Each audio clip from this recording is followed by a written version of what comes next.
সে আমাকে সালাম দেয় না এবং আমার সাথে কন্টিনিউয়াস বেয়াদবি করে। অবশ্যই তারা কোনো অশুভ শক্তির মদতপুষ্ট। একটি জুনিয়র নাম হচ্ছে T8 ব্যাচের জাওয়াদ হাসান। তো তার সাথে হচ্ছে সে এর আগেও ইতোপূর্বে হচ্ছে দেখা গেছে যে আমাদের সাথে হচ্ছে কন্টিনিউয়াসলি বেয়াদবি বা উদ্দেশ্যপ্রণোদিতভাবে হচ্ছে অ্যাগ্রেসিভ মনোভাব পোষণ করা। তো এই ধরনের কিছু অ্যাক্টিভিটি তারা করছে। তো পরবর্তীতে দেখা গেছে যে আমার সাথেও সে এই বেয়াদবিটা চলমান রাখছে, আমি তার সাথে অনেক সিনিয়র হওয়া সত্ত্বেও। তো পরবর্তীতে ওই 29 তারিখে যে ঘটনার কারণে তদন্ত কমিটি গঠন করা হয়েছে এবং আমি তদন্ত কমিটি ফেস করছি, সেটা আমি একবার আপনাদেরকে বলছি।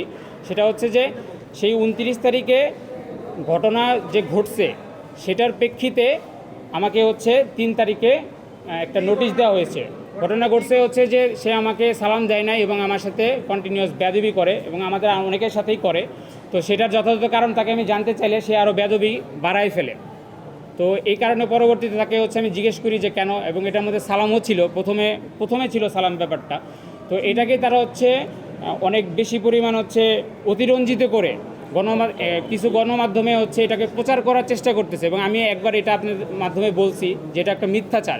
কেননা যে তদন্ত কমিটির সাপেক্ষে সিসিটিভির সাপেক্ষে আমরা হচ্ছে সেখানে প্রমাণ দেখছি যে এই ধরনের কোনো ঘটনা ঘটে নাই। এবং সে ওখানে বলতেছিল যে অশ্রাব্য ভাষায় গালাগালি এবং প্রাণনাশের হুমকি এই ধরনের হচ্ছে থ্রেটেন্টও তাকে করা হয়েছে। এবং আমি সবাইকে এটা অবগত করতে চাই যে এই ধরনের কোনো ঘটনা ওইখানে হয় নাই এবং তদন্ত কমিটিতেও এরকম কোনো সিসিটিভির পাওয়া যায়নি। আমার দাবিটা হচ্ছে যে একজন জুনিয়র যে হচ্ছে অনেক জুনিয়র, সে কখনোই হচ্ছে নিজ থেকে এই ধরনের বেয়াদবি করতে যাবে না। আমরা যখনই ইতোপূর্বেও দেখা গেছে সে আমাদের সাথে অ্যাগ্রেসিভ মনোভাব বা হচ্ছে এই ধরনের হচ্ছে, শুধু সে না আরও অনেকেই, আমি তো বলছি যে কতিপয় বিপদগামী ছাত্রছাত্রী, যেটা আমাদের ধারণা যে অবশ্যই তারা কোনো অশুভ শক্তির মদতপুষ্ট, নইলে কখনোই এরকম সুষ্ঠু পরিবেশ নষ্ট করার জন্য সিনিয়রের সাথে জুনিয়র কখনো বেয়াদবির মতো হচ্ছে নেক্কারজনক কাজ কখনো করে না। আমরা যখনই হচ্ছে বিভিন্ন সময়ে কথা বলছি, তো দেখা গেছে যে ছাত্রদের কিছু অংশ সেটার হচ্ছে বিপক্ষে অবস্থান নিছে। এখন এই ক্ষেত্রে বলা যেতে পারে যে হচ্ছে আপনাদের কি অবস্থান নিছেন। আমরা আমাদের অবস্থান বলতে হচ্ছে ছাত্রদের অধিকার সুনিশ্চিত করার যে ব্যাপারগুলো, হোস্টেলের সুযোগ সুবিধা, সেটা যথাযথভাবে হচ্ছে আমরা কর্তৃপক্ষের দৃষ্টি আকর্ষণ করতে চাচ্ছি।